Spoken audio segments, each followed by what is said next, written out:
laki. Wow.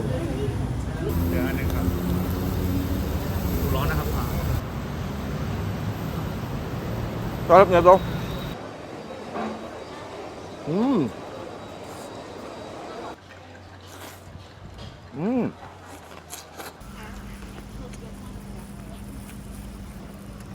Ang sarap na to.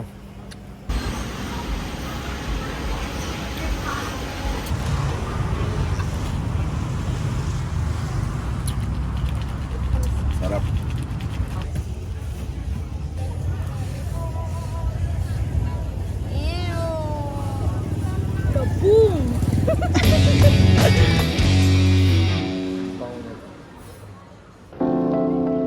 Bangkok, Thailand.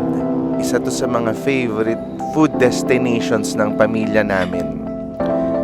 Gustong-gusto namin yung lasa dito. Siguro dahil din yung marriage nung tamis, alat, asim at saka yung mga spices na ginagamit nila. Tanggap na tanggap ng panlasa namin. Hindi para sa lahat, pero kami gustong-gusto namin. Hindi rin lahat makakapunta dito, pero ibabahagi ko lang sa inyo yung lasa. Kikwento ko lang yung experience. Mostly sa kalye ako kumakain. Ito, sample na natin. Meron ako nakita sa ilalim ng tren. Parang Pilipinas lang din, ano? Paghapon, dumadami na yung nag-iihaw at nagluluto ng maiba-ibang pagkain. Mapula rin yung barbecue nila, pareho. Pero ang difference, meron silang mga sausage na regional. Magkakaiba yung lasa niyan. Marami kasing probinsya, iba-iba rin ang lasa. Pero ang talagang pamatay dito, yung mga sausawan. Yun talaga yung wala sa Pilipinas. O dito lang meron. Masarap na masarap yung mga sausawan dito. Maanghang at masyadong maraming herbs. So, talagang explosion ng lasa yan. Tikman na natin. Okay. Ito yung mga trip namin sa Bangkok. Kalye-kalye. Actually, kung iisipin ko, mabibilang sa isang kamay yung number of times na kumain kami sa restaurant. Ito barbecue style na hinahanap namin kanina pa yung fried chicken. Pero okay na rin to, 50 baht lang to. Plus 10 baht na kanin. Ang sarap ng kanin dito, ito yung malagkit eh. Yan o. Parang ito yung version ng puso nila. O, titikman ko na to. Side street chicken barbecue. Alamin natin kung ano to. Tikim!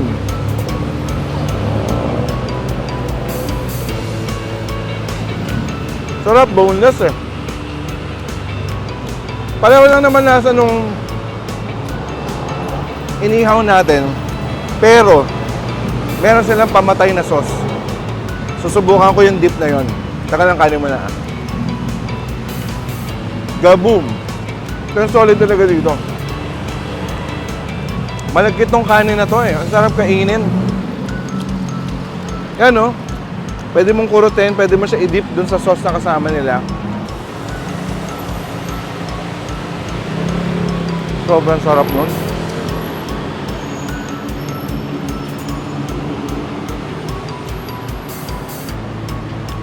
Parang limey yung ano, may lime yung sausawan. Sabi niya spicy. Siguro sanay na lang ako, hindi na ako naaangangan. Nasasarapan na lang ako. Parang ano siya, may bagoong balayan. Alam niyo yung patis bagoong natin. Parang ganun siya na may lime na maraming sili. Napakasarap ng sausawan na to. Sobra. Ito yung difference.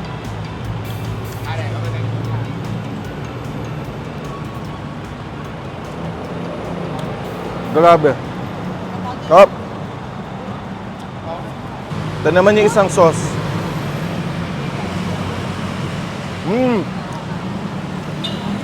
Ito yung sour sauce na sinasabi niya. Actually, mas maanghang para sa akin to eh. Masarap. Pero mas gusto ko isa. Mas maraming lasa ng lime kasi isa yun. Anghang. Sarap. Tapos, bibigyan sila ng cabbage.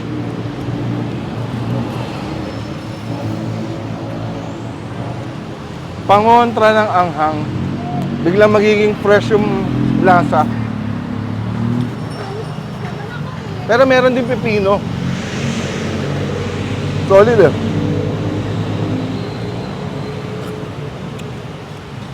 Sarap. O ito naman yung inihaw na sabi niya sour sausage. Tikman natin ha. Sarap na to. Maasim nga, pero sobrang lasang lemongrass. Buhaghag siya. Hindi siya todo compact na meat, pero ang sarap. Bagay ito sa sauce. Sarap. Yung sausawan talaga yung game changer dito. Yan, oh. Yun talaga eh. Sausaw para full experience. Grabe.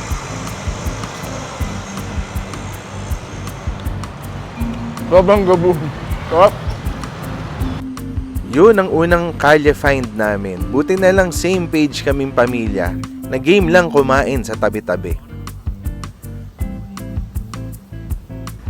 Tuwing nasa Bangkok nga pala kami, prutas, readily available every day.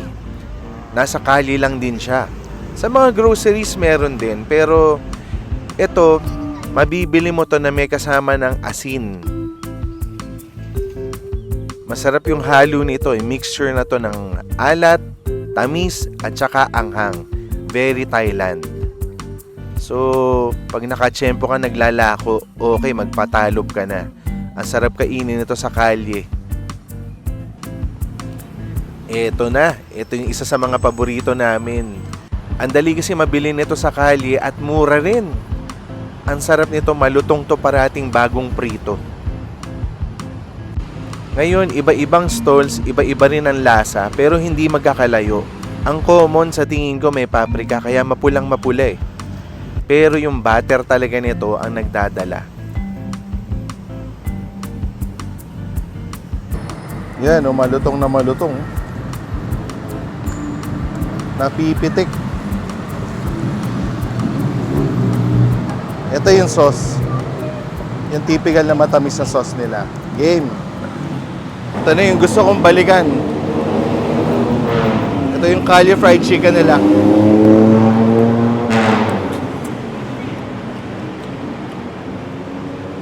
Sarap pa rin.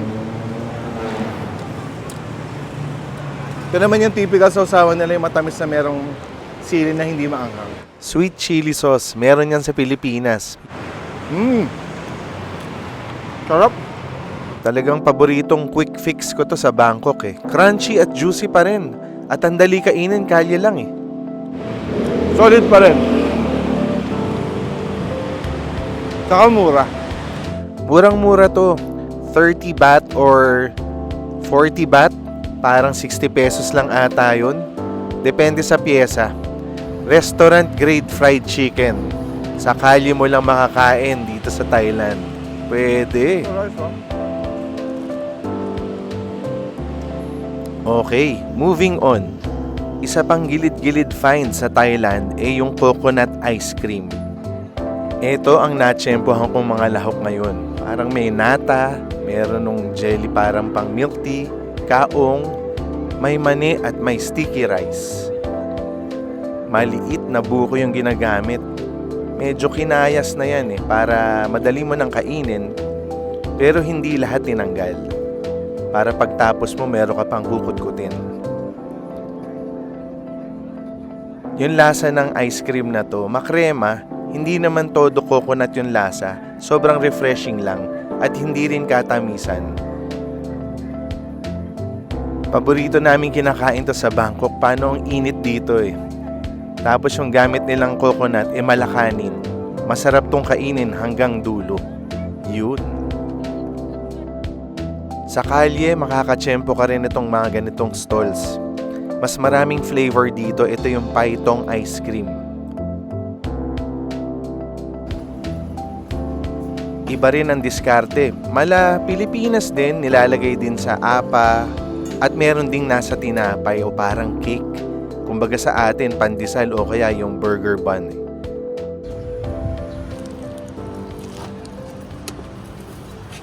Wow!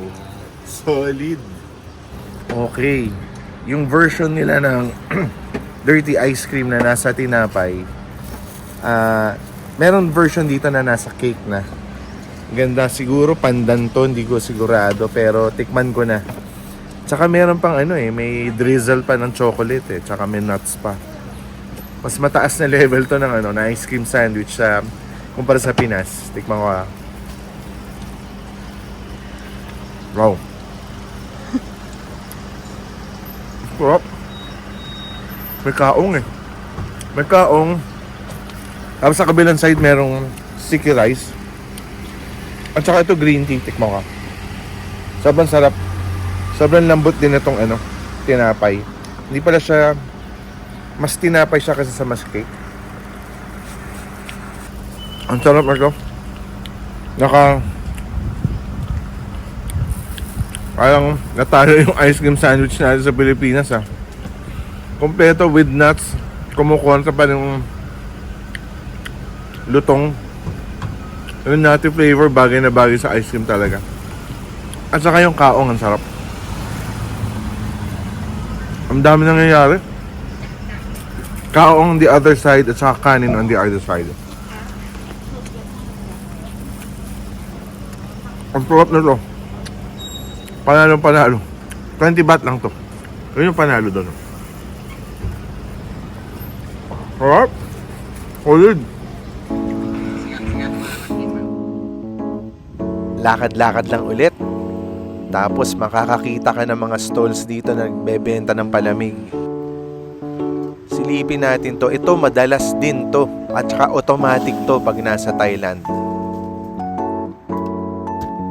Kape at tsaa. Over ice. At yung yelo sobrang dami. Itong pampakalma talaga.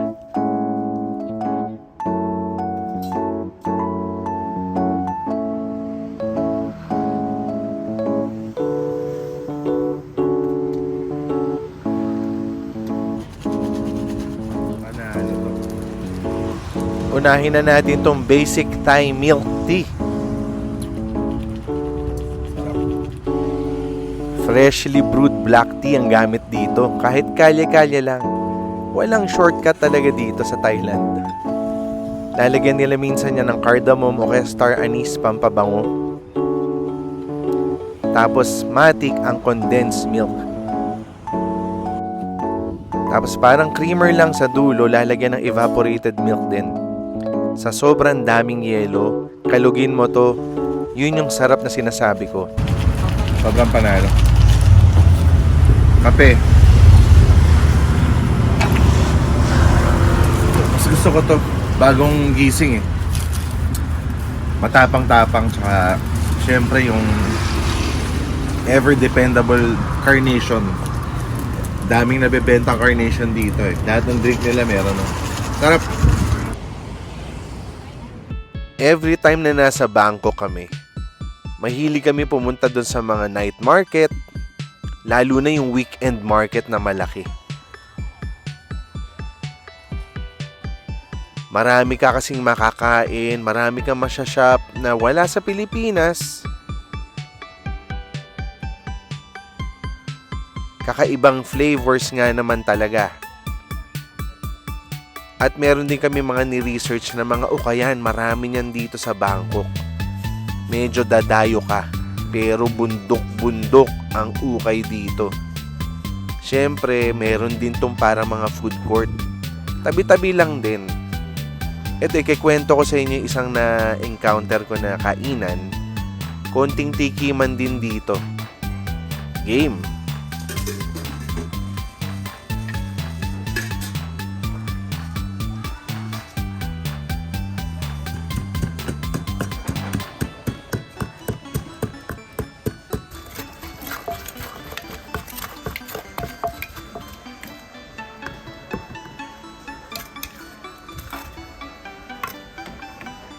Mukhang interesting yung version nila ng papaya salad dito.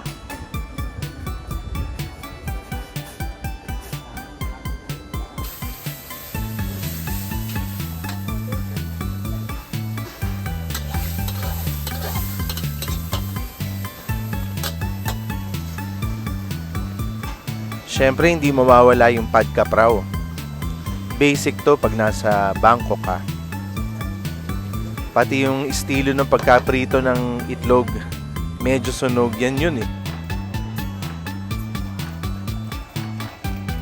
Para naman may sabaw, sinubukan ko to bago sa paningin ko.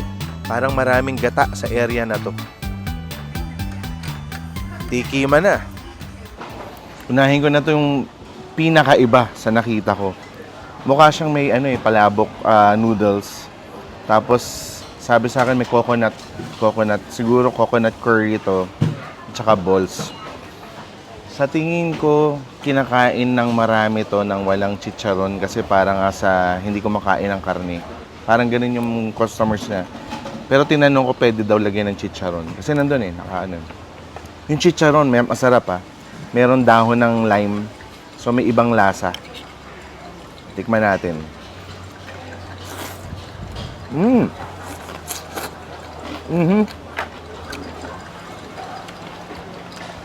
Sarap. Gata nga. Light curry lang siya. At may anghang. Kasi bawat kuha mo, ikaw na bahala mag-adjust yung asukal, sili, at saka suka ang gusto mo, yung parang suka na doon. Sakto lang yung balls. Parang to, everyday food nila, lasang isda yung balls. Okay. Parang masabaw na pansit at palabok at the same time.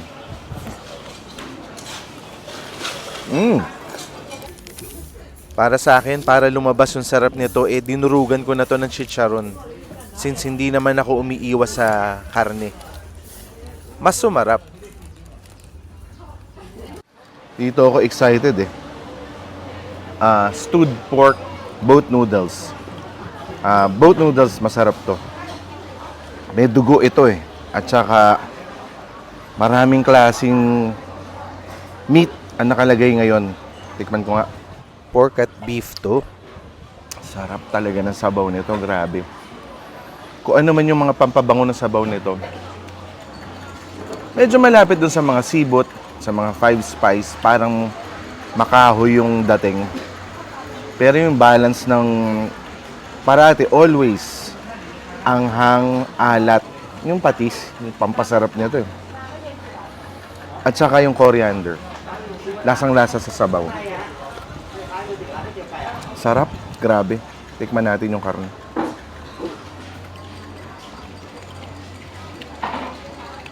Sobra talaga to. Ito na yung kahoy na sinasabi ko. Kasama na sa sabaw. Siguro cinnamon to. Or kung ano man, marami siyang pampabangong nakababad So, hindi naman to edible, pero kitang-kita, clearly, ito yung nagpapasarap. Sobrang sarap, grabe.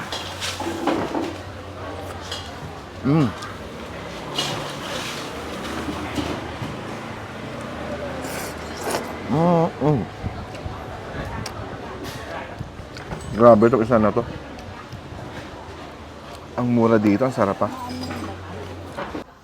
Para sa lasang natikman ko, less than 100 pesos lang yun, pero quality talaga. Ang sarap at ang mura. Sobrang gabum nito. Wala pa akong nakain boat noodles na hindi gabum. Ang sarap. Siyempre, basic to. Pad krapaw. Parang ito nga yung nila tapsilog. Kahit saan ka pumunta, meron. Basic. Giniling na ginisa sa holy basil at saka sili. May nakain na akong mas masarap pa dito, pero okay lang din to. Dito naman yung lasa ng ginisang patis at toyo, sili at saka bawang. Yung mabangong combination ng apat na yun ang gustong gusto ko sa dish na to. Pahabol ko lang. Pag nasa Thailand kasi madalas ang in-order natin na drink yung Thai milk tea. Ito yun. Basic at saka sinubukan namin ngayon yung black tea lang na walang gatas na version. Masarap kasi masarap yung tea nila. Pero, ihahabol ko lang to. Pag nakakita kayo ng meron nagbebenta ng kokwa nakalagay, sobrang chocolatey ng flavor. Tagal ginawa dami nilagay na kokwa tapos tagal hinahalo-halo. Siyempre, carnation, daming gatas. Ito hindi masyado marami. Pero parang kumakain ng mismong chocolate bar na hindi ganun karami yung milk. Ang sarap, kokwang-kokwa. Ito naman, malt. Tinignan ko. Sabi ko, subukan ko na rin. Ang hula ko sa utak ko, yung parang sa Hong Kong, yung Horlicks na drink. Medyo ganun siya. Malty nga siya. Sarap. Pamatay sunog din pag maanghang yung kinakain. Sarap. So, ito yung mga hack pagkakain kayo na maanghang. Make sure na meron na kayong hawak na drink na may gatas. Masarap tong bagong dalawa na to. Ito naman, para sa mga mahilig mag-mall. Sobrang dami niyan dito sa Bangkok. At ang lalaki. Pati yung pagkain, kumpleto nasa loob na ng mga mall. Ito na. Sa dami ng mga choices, medyo mahirap pumili. Pero meron na ako nasipat. Kubkaw Kubla. Dito ko sinubukan, alam nyo kung bakit. Kasi may nakita ko sa menu nila yung sea bass. Tuwing nasa Thailand kami, ino-order ko to. But this time, prito yung luto. Titikman ko rin kasi mukhang napakabango. Game, itatry ko na tong pinakamabangong dish na in-order namin. Pero hiniwalay namin yung chili kasi may kids. Pero dito nang gagaling yung bango, sobrang bango nito. May mga hula peppercorns pa. Sa tingin ko, paminta to na yung parang ubas pa yung hindi pa siya tuyo. Pero napakabango nito at napakaanghang daw sabi nung isang anak ko. Subukan natin, fried sea bass. Spicy with a bird's eye chili. Promise ang bango. Halatang may lime. Maraming sili. That's tamarind. Okay, tamarind sauce. Tikman ko na isang matapang na subo dahil maraming sauce to.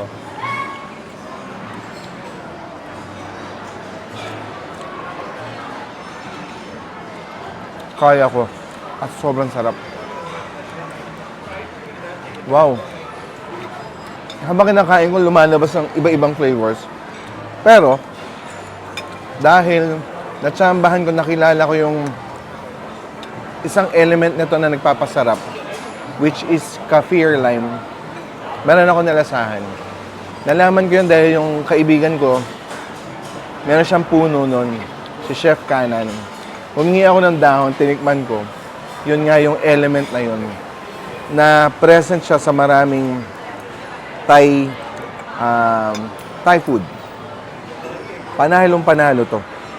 Fried sea bass. Medyo may presyo pero solid naman sa sarap. Sa tingin ko ito na yung pinakamasarap ng in-order natin today. Ito lalagyan ko pa na hiniwa ko isang bird's eye chili. Isa pa ulit.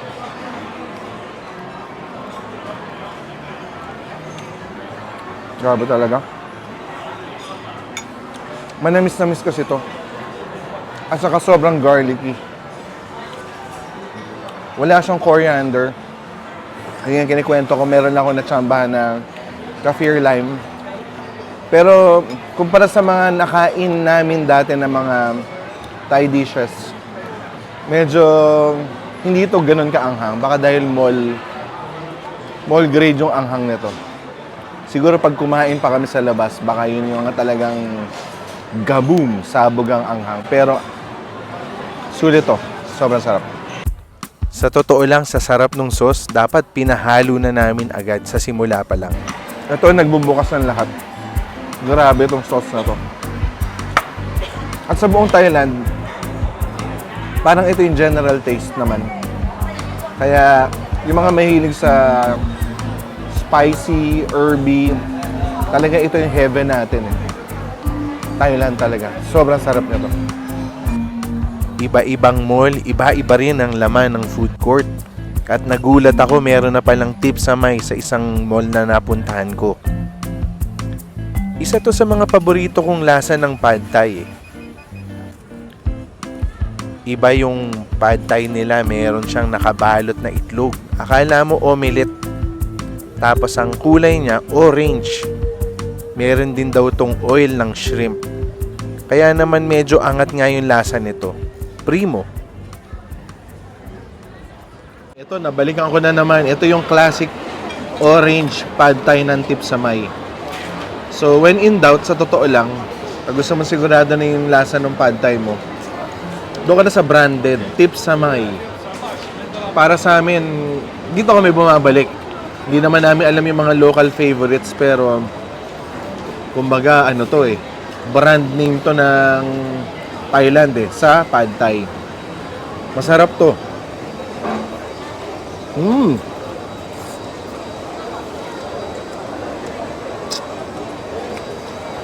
Solido. Maganda lahat. Noodles, sahog, at saka yung nilagay yung 4 na pampalasa, yung asukal, patis, sili, saka suka. Sobrang sarap nito. Ang laki pati ng hipon.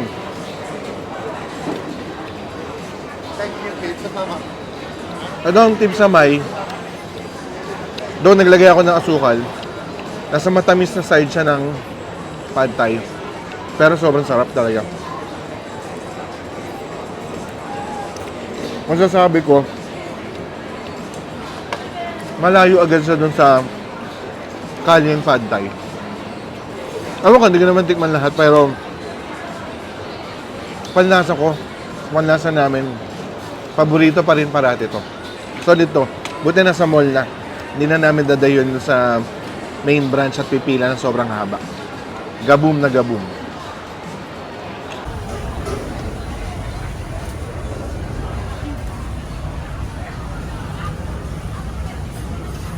Ito naman yung Thai pink noodle soup. Bihira to sa atin eh. Actually, wala pa ako nakikita eh. Una ko to na-encounter sa Kale-Kale lang. At nang tumawag sa akin kasi merong parang Betamax. May dugo eh. Oh. Nakalimutan ko na sa totoo lang yung lasa nito. Kaya umorder ulit kami. Pero ganoon din, marami rin siyang kangkong. So, malabot noodle din to na pink lang. Tikman natin. Pareho siya nung boat noodle na may kangkong tama. Iba rin yung karakteristik nung medyo malutong na kangkong. Naiiba yung lasa nung sabaw. Oo nga. Maganda to, marami tong sahog eh. Iba-ibang fish balls eh. Okay. Ang difference na sa boat noodles, mas herby, mas makahoy yung lasa ng boat noodle. Kasi dito sa pink. Ano kaya ang edge nito? Sa tingin ko yung kulay. At saka, mas maraming laman to. Kasi sa typical boat noodle. Sari-sari talaga, may karne, may fishball, parang may tofu skin. Ano ba to? Balat ba to ng baboy? Kompleto. At maraming kangkong. So solid to. Solid din to pala.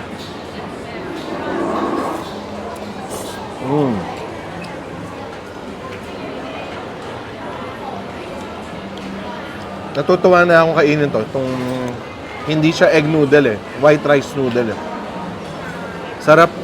Every meal. Siya na yung parang kanin natin dito. Sarap.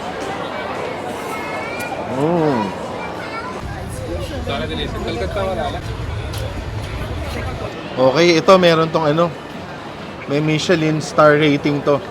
Goang Pratunam chicken rice. I-drizzle ko na nung parang hoisin sauce nila.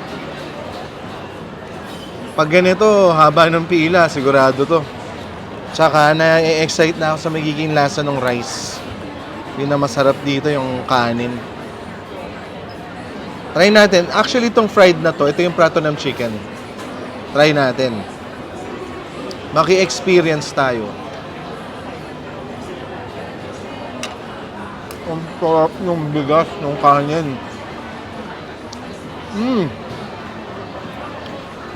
Masarap din yung fried chicken. Solid. Parang Kentucky, sa totoo lang. Yung lasa. Solid. Ang sarap nito. Lagyan ko nung nung typical chili sauce ng Thailand. Para sa akin, ano to eh. Ketchup na may sili, parang gano'n, na mas matamis. Bagay na bagay sa mga prito.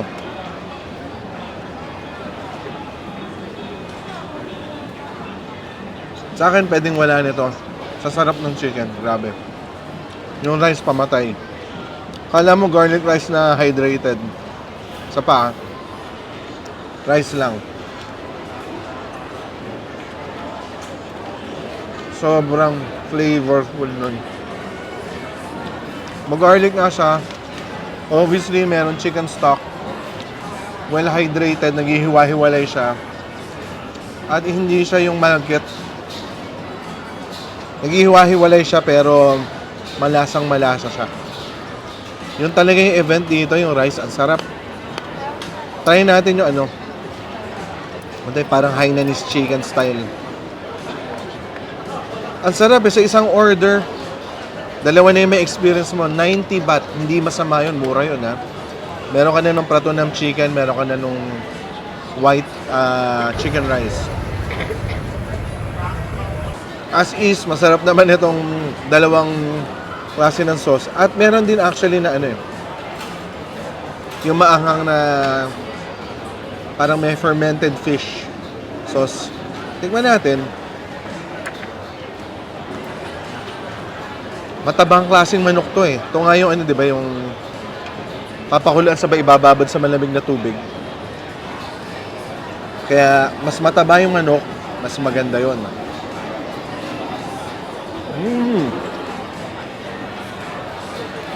Solid din ito. Ito ata yun para sa white chicken. Sarap. Meron pang dugo. Wala naman lasa yung dugo, pero nakakatuwa lang din kainin. Sa totoo lang, pag ako tatanungin nyo, sobrang solid ng prato ng chicken, yung fried chicken. Ito sa akin ang mas gaboom kaysa dun sa white chicken. Sarap.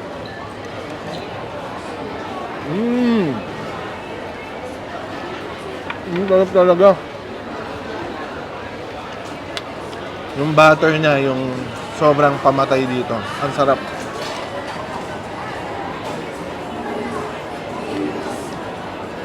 Teka lang, humahabol. Kailangan mo palang hihigupan ng sabaw dahil sobrang sarap ng sabaw. Peppery na chicken stock. Pwede mo i-hydrate yung kanin mo. Pati yung manok. Sobrang tapang nung chicken flavoring niya. Hindi lasang artificial. Sarap. Overall, sobrang gaboom nito. Kaya siya merong Michelin rating. Solid talagang sarap. Sarap, brother. Sa labas naman, pag hindi nag-mall, ito meron kami pinuntahan sa may Siam Square. Sabi ko sa inyo, bihira ako kumain sa restaurant. Ito, medyo casual dining pa rin ang dating. Pero nagustuhan ko dito. Ito yung Som Tam Nuwa. Silipin natin yung loob. Uy, mukhang promising yung mga pagkain. Kaya naman din talaga kami pumasok eh. At saka, masarap yung upo. Aprobado kay Mrs. Dizon. Itong larb o lab na sabi kasi pwedeng hindi pinopronounce o yung tamang pronunciation wala yung R. Lab. Ito yung giniling na baboy. Finely chopped.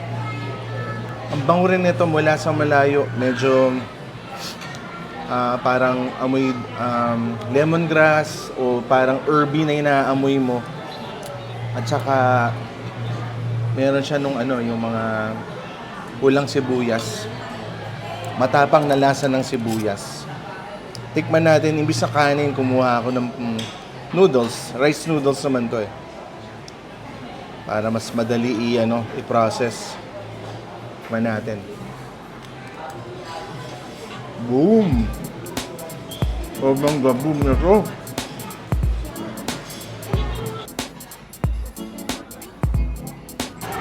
Lime, yung lime talaga nangingibabaw. Yung tanglad, finely chopped, kaya naglasa ng todo. Plus, marami siyang klaseng dahon eh. Halo-halo na. Pero ang pampaganda ng texture niya, yung parang giniling na, ginrind na tutong, parang ganun. May lutong siya eh. Sobrang liliit na bigas ata yun eh. Na in effect parang may popcorn na hindi binusa, na dinurog. Parang ganun yung epekto, pati yung texture niya. Yung maliliit na butil ng tigas. Pero grabe, intense yung lasa ng lime at saka ng tanglad nito. Ang sarap talaga. Yung pork, ang clean lang din. Sobrang bagay sa kanin. Or, ito nga yung rice noodle. Sobrang sarap. Sabi, pamatay ito.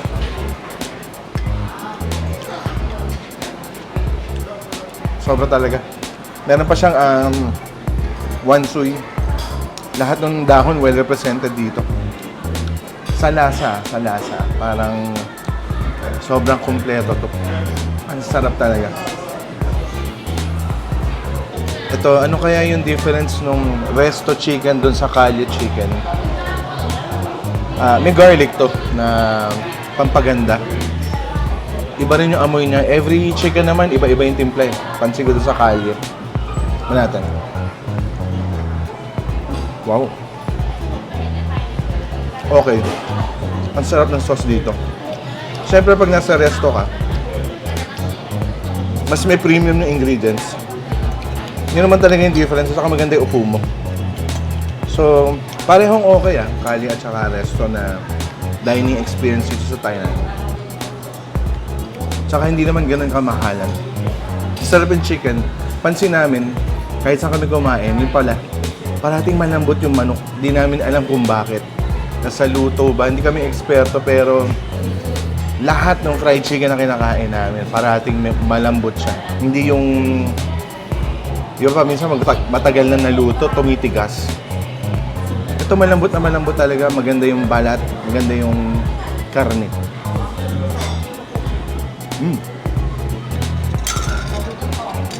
Sarap.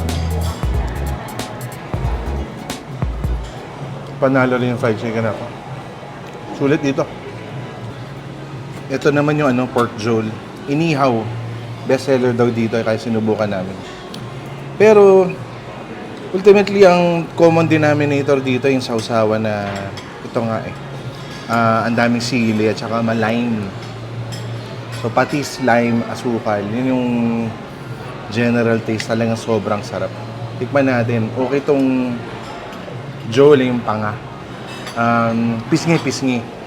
So, maganda yung marbling niya. May taba, may karne, kaya hindi siya matigas.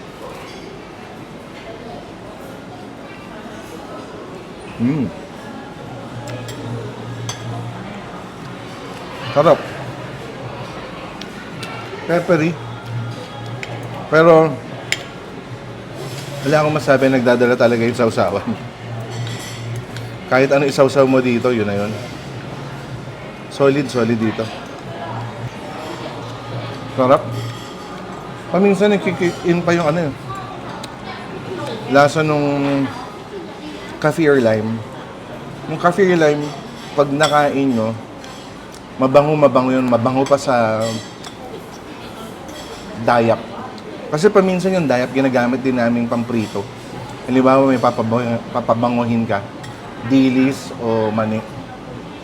Chinachop ng airpot ko yun kasi Ganun din yung karakteristik ng ano ng dahon ng daya, parang kaffir lime. Babango, maglalasang Bangkok o Thailand yung lulutuin mo. Sa case na to, kaffir lime yung parating present. Pag nasanay ka, yung bango na yun, ang sarap nun. Biglang bubukas yung ano, boom! Mag-shoot up yung sarap. Ito naman, somtam with a twist. May inihaw na sweet corn. Kaya, ayan. Tikman natin. At saka, yan din, present din yung dried hipon na hindi naman kasing tapang nung hibe sa atin. Ito, masarap yung pampa-fresh. Yung hilaw na string beans. Panalo to sigurado. Wala to masyadong ano pala. Itong version na to, walang papaya. Kaya umorder lang ako ng regular na somtam eh. Papaya, mani. Ito, corn lang talaga at saka carrots. Nga.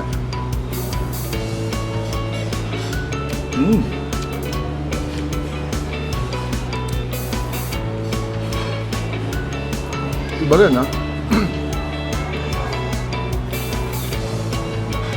Pwede pala sa sweet corn yun. Ngayon lang ako nakatingin. Maanghang, masarap. Pareho sila ng Joy kasi isa lang naman yung base nila ng sabaw. Mas bright lang sa akin yung buka ng papaya. Mas fresh para sa akin. Kasi parang kumbaga parang singkamas ang dating sa akin ng green papaya. Parang ang ganda ng bukas, fresh na fresh talaga yung lasa. Ito naman, sweet corn. Pwede rin. Bago sa akin to.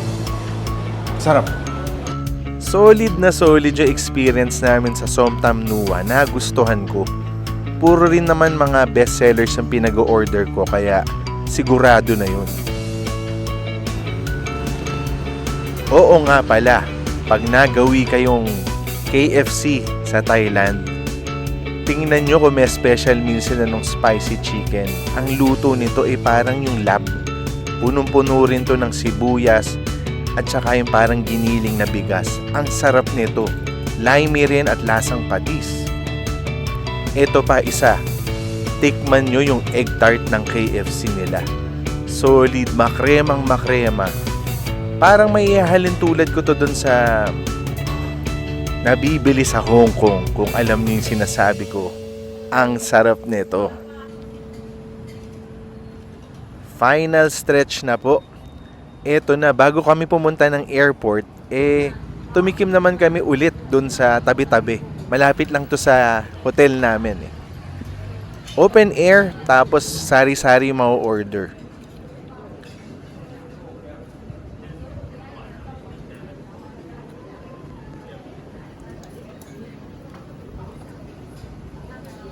Pero sa totoo lang, ito yung tunay na nagpapunta sa akin dito sa lugar na to. Itong sea bass na to.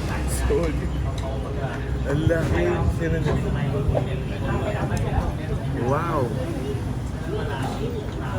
Pag na rin yung pangarap mo. Saya nito. Happy! Happy! Astig, ito na yun. Reunion ko with the sea bass. Parang steamed sea bass to eh. Una ko to na-order no, parang nag-beach kami tayo ata nun eh, no? Araw-araw yun ang in-order natin. Pero this time, nagbilin kami na not too spicy. Kasi yung normal order namin yan, talagang punong-puno ng sili at saka ng bawang. Ito parang napaka-tame nung ano na to, yung from what it seems, parang sa Thai dish, medyo wala siya masyadong sili para sa standards nila. Pero mura lang to, kaya tuwan-tuwa ako na nagulat ako. Ito actually yung pinakamalaking na order namin na sea bass sa pagpunta dito sa Thailand. Ito, yun. Tingnan nyo naman yung meat niyan. May option na hindi itong isda na to. Actually, sa order menu nila, hindi sea bass nakalagay. Ni-specify ko lang pwede daw. Pareho lang naman ang presyo. Grabe, lambot nung karne. Tsaka yung mga garlic niya, this time, mas buo-buo. Yung nakakain namin dati, medyo close to being talagang crush talaga siya na tiny bits. Okay, tikman ko muna yung sabaw. Yun yung asim tamis na yun, nandun na naman yun. Sarap. Sa tingin ko, hindi na natin mauubos ito today, Kasi papunta na kaming airport. Pipilitin namin, papapakin na lang namin yan.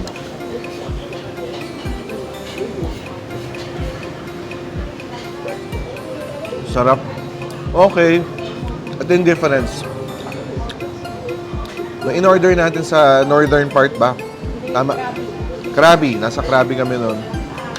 Ang dami, wansui, garlic. Ito, unang kain ko nung kasama niyang green element. Hindi siya wansui. Celery. So magkaiba. Medyo magkaiba. Pero masarap yung isda. Sa totoo lang, namimiss ko yung punong-puno ng coriander. Yun yung naaalala kong sarap. Though masarap din to. Para sa akin, mabait yung lasa niya. Still a good fish. Sea bass. Wala atang... Hindi ako madalas maka-order niyan sa atin. Kasi dito, casual lang, ang mura lang. Na para lang siyang tilapia. Sarap.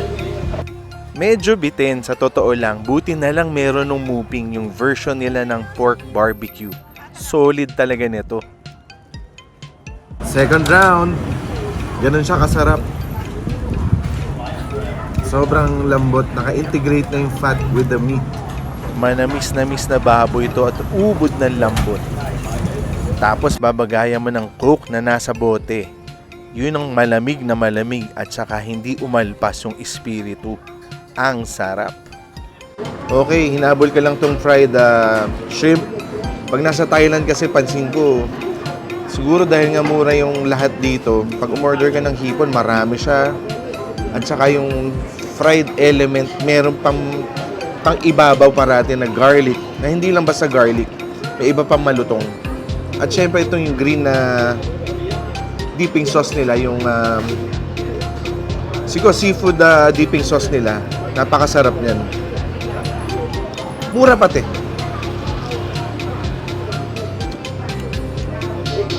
Sagad. Hindi lang sa sa atin patis mansi. Ito ang dami pang element, ang dami pang herbs Lime naman. Ang sarap. Sagad. Solid talaga. Pupulutin ka ni maraming pampalutong. Ang saya kumain dito. Tabi lang to ng hotel namin. Random tabing kalye lang talaga to. Ang tamis ng hipon. Ito, nagulat ako.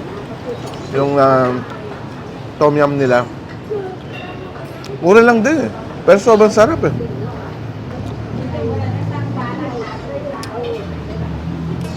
Pamatay. Hindi mo kailangan gumastos ng sobrang dami para matawa ka. Yun ang Thailand talaga. It's a wrap. Sobrang sarap.